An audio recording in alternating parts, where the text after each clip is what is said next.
Assalomu alaykum hurmatli treyderlar. Men ismim Azizbek Bannayev. Biz odatdagidek har chorshanba moliya bozori analizi va haftalik savdo rejasi tuzish bo'yicha onlayn efirni o'tkazyapmiz.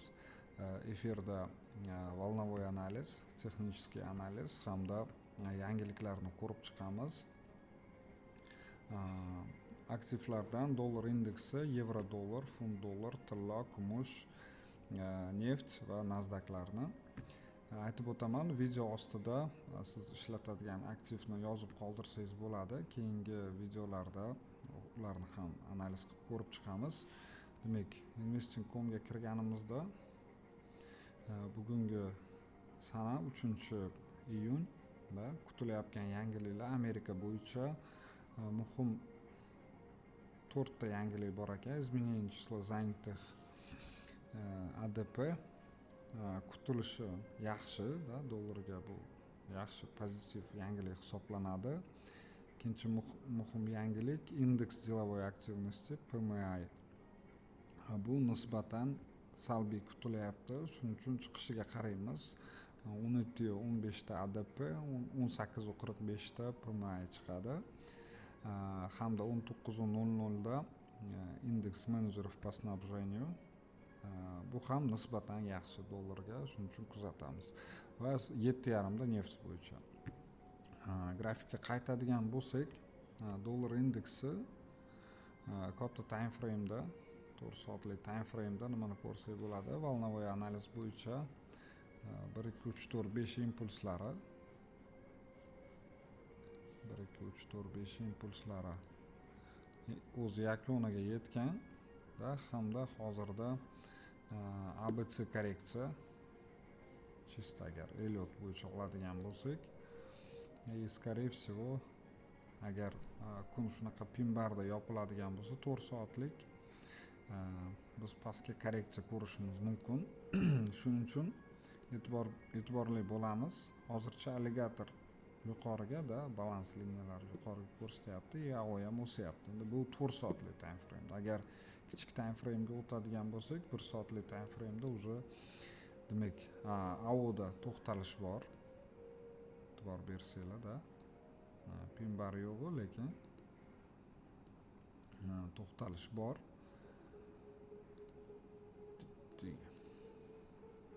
Agar AO qizarib ketadigan bo'lsa, уже divergensiya tasdiqlanadi hamda biz уже pastga bo'ladigan birinchi harakatni korreksiyasidan уже dollarga sil olib ko'rsak bo'ladi. Ko'ramiz, odatda C to'lqini 1 2 3 4 5 impuls qilib pastga yuradi. Kuzatamiz. Video ostida bizni Telegram kanalga silkani qoldiraman. U yerda biz o'sha aniq kirish va chiqish nuqtalarini berib boramiz. Signallarni ko'rib foydalanishingiz mumkin. Keyingi aktiv yevro dollar. Yevro dollar bilsanglar dollarga nisbatan qarama-qarshi yuradi. Agar dollar pastga yuradigan bo'lsa, yevro yuqoriga. Nimani ko'ramiz? 4 soatlik time frame da parallelniy rынок pastga yevroni tortyapti, AO ham baland. Bir qiziq moment, mana bu tushib kelishga qaraydigan bo'lsak, yevroda o'zini maksimum minimumlarini pastga yangilab kelgan, plus minus. Va hozir oxirgi shu 3-4 kun davomida u o'zini oldingi maksimumni yorib chiqqan va hozirda pastga harakatlanyapti. No, sam fakt bor, что o'zini oldingi 4 soatlik maksimumni bu yorib chiqqan. Bu bizga nima ma'lumot beradi? Bu yaqin orada, to есть yevroni dollarga nisbatan o'sgani va yana yuqoriga harakat bo'lishi mumkin degani. Aniq bir narsa deb bo'lmaydi, chunki hozir unda ham tasdiq kutyapmiz. Agar divergensiya tasdiqlanadigan bo'lsa, birinchi bo'lgan impulsdan keyin uni korreksiyasidan kirib ko'ramiz. Hafta davomida bu plus minus agar yuqoriga даже 1 2 3 4 5 impulslarni qiladigan bo'lsa, alligator polni kesib o'tib korreksiyasidan, пожалуйста, bu taxminan ertaga 4-iyun Yevropa sessiyasida bo'lishi mumkin. 4 soatlik time frame'da oxirgi shamcha, то есть полный 4 soatlik yopilgan, но narx zonada, то есть ushlayapti. Mana shu zona ko'ramiz. Agar impuls bilan chiqib ketadigan bo'lsa, birotta kichikroq time frame'da uni korreksiyasini hafta davomida ishlasak bo'ladi. Kichik time frame'da ham divergensiya bor, shuning uchun kuzatamiz. Endi eng bunda ham yarim soatlik 15 minutlik time frame'da mana shu yerda zona bor. Zonani yorib chiqib korreksiya beradigan bo'lsa, juda zo'r, yaxshi сделка bo'ladi. Stop losslarni o'zini katta minimumiga yoki mana shu yuqoriga bo'ladigan impulsni demak 50-61% dan olib ko'rsa bo'ladi. 1-3% risk bilan potensiali yaxshi da, o'zini maksimumi bo'ladi va keyingi katta maksimum 1.1650 1.1680 largacha yevro ko'tarilishi mumkin. Tak, keyingi aktiv funt dollar GBP USD. Funt dollarda 4 soatlik time frame'ga qaraydigan bo'lsak,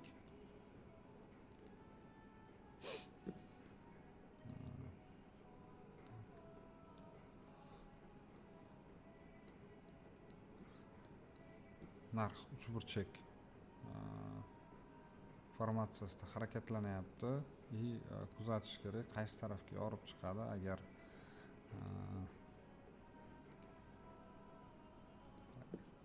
Agar yuqoriga yorib chiqadigan bo'lsa, mana bu korreksiyasidan so'ng yorib chiqadigan bo'lsa, buni ham retestidan uchburchakka yana yuqoriga ishlasak bo'ladi. Chunki kunlik time frame'da bu ham impulsini qilib bo'lgan. 1, 2, 3, 4, 5 impulslari. 1, 2, 3, 4, 5 impulslari va hozirda uni uchburchak ABC korreksiyasi ketyapti. ABC da yangi impuls yuzaga kelishi mumkin. Ko'ramiz bugungi chiqadigan yangiliklarga. Agar dollarga yaxshi chiqadigan bo'lsa, bu скорее всего C to'lqini pastroqqa cho'zilishi mumkin da, uchburchakni pastga yorib уже sellga ishlaymiz. Agar dollarga nisbatan yomon yangilik chiqadigan bo'lsa, demak bu aktivlar yuqoriga harakatlanishi mumkin. Xo'p, strategiya haqida qisqacha aytib o'taman. Biz Elliott to'lqinlarini ishlatamiz. Aynan Bill Williams yo'nalishi bo'yicha, chunki Elliott analizi bir necha maktablarga bo'linadi. 10 dan ortiq maktablari bor. Biz ishlatadigan именно mana shu Bill Williams nazariyasi hisoblanadi. Chunki Bill Williams o'zini yangi bir g'oyalari bilan bu to'lqinlarni aniqlashni strategiyasini tuzib chiqqan da, o'zini ko'rib turgan indikatorlaringiz, to есть alligator, AO hamda fraktal indikatorlari yordamida mana shu Elliott to'lqinlarini maksimal darajada aniqlashni uslubini topgan. Elliott o'ziga keladigan bo'lsak, bu strategiya 100 yil oldin chiqqan strategiya hisoblanadi. Bu ko'proq omma psixologiyasi, ya'ni kim har bir bozordagi harakat bu talpani, ya'ni ommani psixologiyasiga bog'liq harakat bo'ladi. Birinchi impuls bu demak yangi kirib kelgan g'oya bozorga hisoblanadi. Korreksiya bu ikkilanish ushbu yangi bo'lgan g'oyaga va uchinchi to'lqin bu euforiya, ya'ni bozorga hamma yaxshi kayfiyatda kirib keladi. Shuning uchun mana shu uchinchi to'lqin boshqalarga nisbatan katta va eng daromadli hisoblanadi. Uchinchi to'lqin tugagandan keyin to'rtinchi to'lqin уже mana shu demak uchinchi impulsda bo'lgan demak savdogarlar, treyderlar уже foydalarni olib chiqishni boshlashadi va undan so'ng 5-to'lqin boshlanadi. Bu как oxirgi umidda, то есть mana shu katta harakatga qo'shila olmagan treyderlar mana shu 5-to'lqinda уже yana ishlamoqchi bo'lishadi. Shuning uchun narx yana ushbu oldingi maksimumni yorib chiqishga harakatlanadi. Undan so'ng уже полный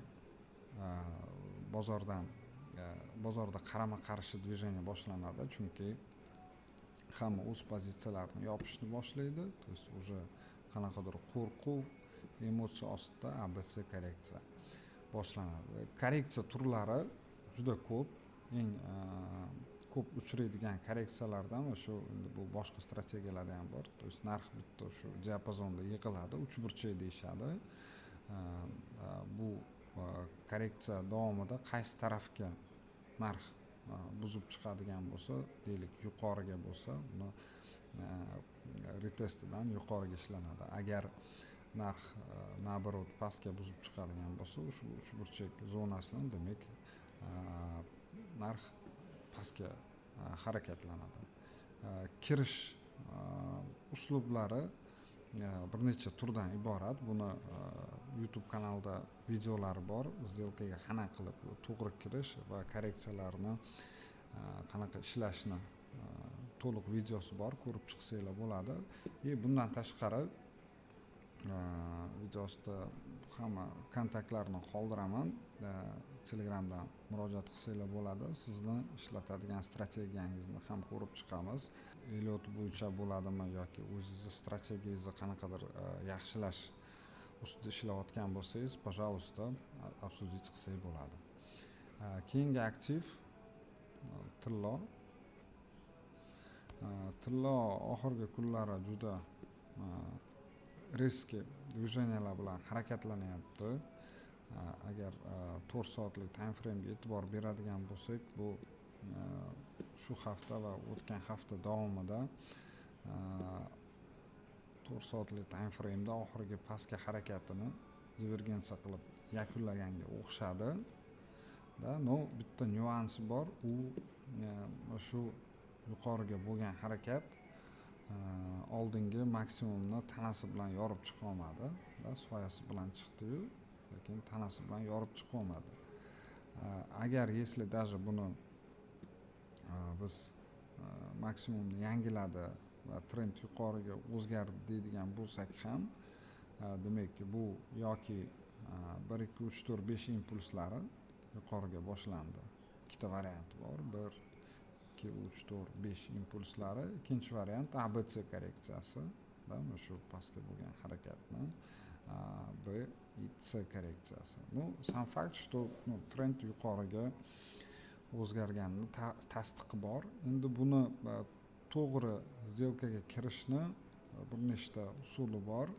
Eng распространенный, eng ko'p uchraydigan bu Fibonacci yordamida и plus zona. Agar Fibonacci'ni bu yuqoriga bo'lgan impulsga tortadigan bo'lsak, hozir narx 61.8 da turibdi-da, qaytarish zonasi shundan harakat qilyapti.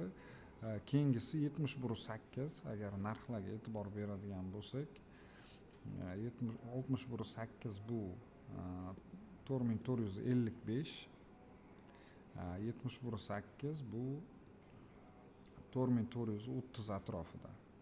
Bu endi Oandan kotirovkasi Forex'da sal farqlanishi mumkin. 4420, shunaqa 25 bo'lishi mumkin.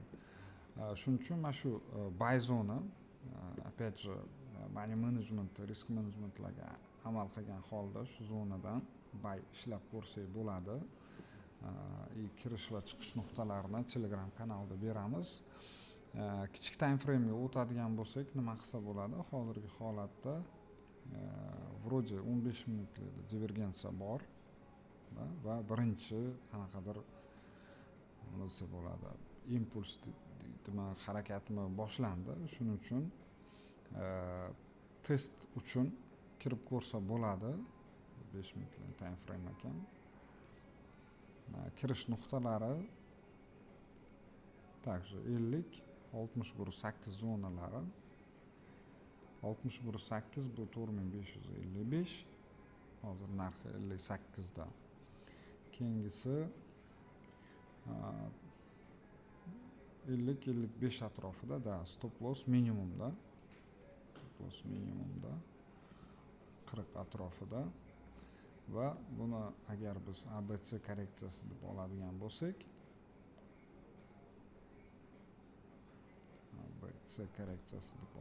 bo'lsak, birinchi maqsadlar shu 4485 da и mana bu ham zona bor 4475 1 1 2 pozitsiyasini ishlab ko'rsa bo'ladi agar maqsad. Atak umumiy holatda keladigan bo'lsak, da optimal kirish nuqtalari 4430 4440 lardan agar 71.8 Fibonacci bo'lar ekan, shu yerdan olib ko'rsa bo'ladi.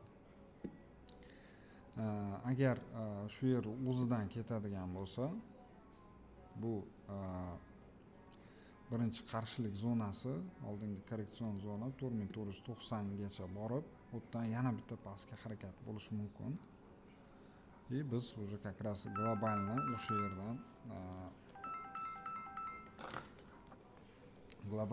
yerdan korreksiya ko'ramiz va 4430-4440 lardan globalni yuqoriga harakat bo'lishi mumkin. Kuzatamiz. Keyingi aktiv neft.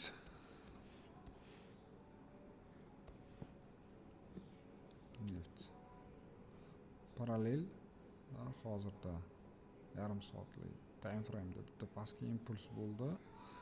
U qizarishni boshladi 4 soatlik time frame da.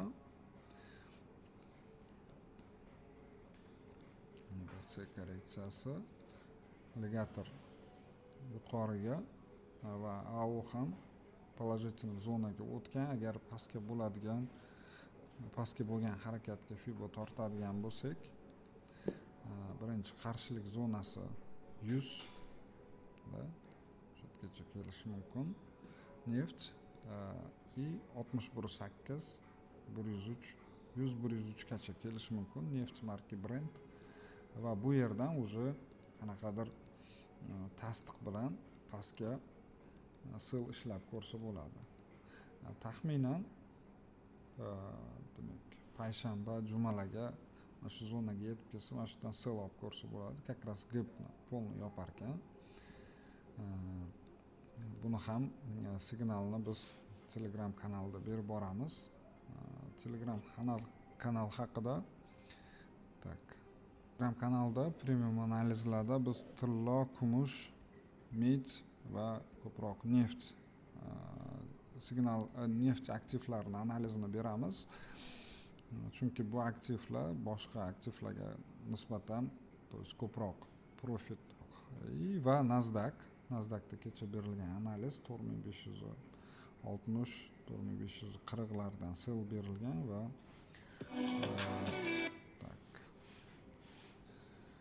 taxminan 100 punkt atrofida bezubытkaga qo'yilib, keyin сделка yopildi. Stop loss bir qismi profitda yopilgan. Uni ham ssilkasini video ostida qoldiraman. Savollaringiz va kommentariyalarıngizni video ostida yozib qoldirishingiz mumkin. Keyingi efirlarda uni ham ko'rib chiqamiz. Hammaga profit, salomat bo'ling.